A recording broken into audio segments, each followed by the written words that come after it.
దేశంలోని యువతకు విద్యార్థులకు ప్రత్యేకంగా రాహుల్ గాంధీ గారికి నా శుభాకాంక్షలు. వీరు ఒక దుర్మార్గాన్ని ఎండగట్టడంతో పాటు యువత భవిష్యత్తుకు ఒక భరోసా ఇచ్చేటువంటి విజయాన్ని సాధించినారు. ఇది కేవలం మొదలైంది.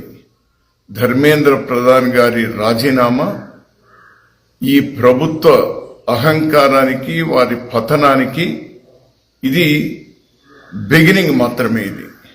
ఇటువంటి దుర్మార్గాలు అనేకమైనటువంటి ఉన్నాయి. అన్ని ప్రక్షాళన జరగాల్సినటువంటి అవసరం ఉంది. రేపు పార్లమెంట్లో కూడా ఇది కేవలం లీకు కాదు సుమా. ధర్మేంద్ర ప్రసాద్తో కలుపుకొని వాళ్ళ పార్టీలో ముఖ్యమైనటువంటి వాళ్ళ చేతులు డెఫినెట్ గా డర్టీ అయినాయి.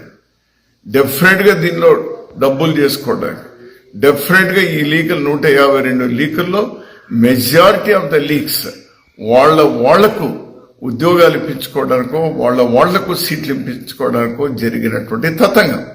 ఇదే ఆషామాషి లీక్ కాదు ఇది. అందుకోసం యువత అంత భగ్గమన్నది విజయం సాధించింది. రాహుల్ గాంధీ గారు పట్టువదలి విక్రమార్కులుగా అతను చేసినటువంటి పోరాటం అంతా ఇంత కాదు. ఈ ప్రజాస్వామ్యంలో ఇది అవసరం. ఈనాడు వాళ్ళ అహంకారం అనేటువంటి కొమ్ములు విరిచినారు.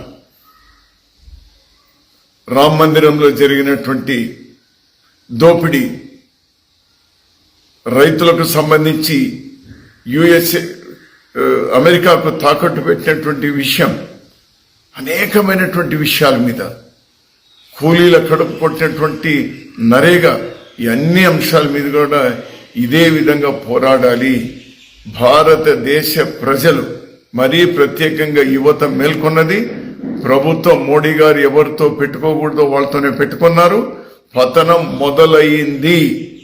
రాహుల్ గాంధీ గారు పోరాడినటువంటి తీరు ఒక ప్రతిపక్ష నాయకునికి వాళ్ళు పోలీసులు చెప్పి, ప్రభుత్వమే చెప్పి అతని మీద దాడి చేయించడం, అతని ముక్కు మీద గాయమై రక్తం రావడం, అతని మరీ హీనాతిహీనంగా అతని మీద ప్రవర్తించడం, ఈవెన్ ప్రియాంక గాంధీ గారి మీద, ఇవన్నీ ఉన్నా కూడా అవి పట్టించుకోకుండా ఇష్యూ ఫోకస్ చేసినారు.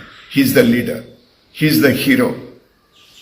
అందుకోసమే నేను చెప్తున్నా, వినాశకాలే విపరీత బుద్ధి అని గతంలో కూడా చెప్తున్నా, ఇప్పుడు చెప్తున్నా. వారికి వినాశనం మొదలైంది, పతనం తప్పదు. అన్ని విషయాల మీద కూడా పోరాడండి రాహుల్ గాంధీ గారు. మీ వెంట యువత, విద్యార్థులు, మహిళలు, రైతులు అందరూ మీ వెంట ఉన్నారు. Please fight, we are with you.